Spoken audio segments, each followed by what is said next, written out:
inspires change and whose vision shapes destinies. My brother, Raila Odinga, was one such leader. Across space and time, there are few exceptional persons who, when summoned by the call of history, rise to meet the challenges and opportunities of their time with indomitable vigor, with absolute conviction, and with unwavering valor.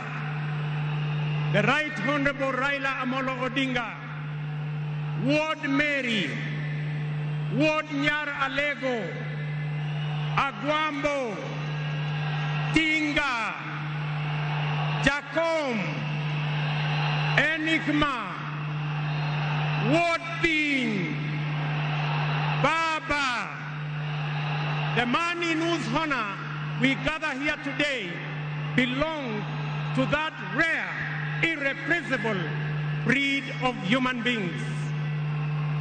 My dear brother Raila Odinga, as we bid you farewell, we do so with the deepest gratitude as a nation and as a people.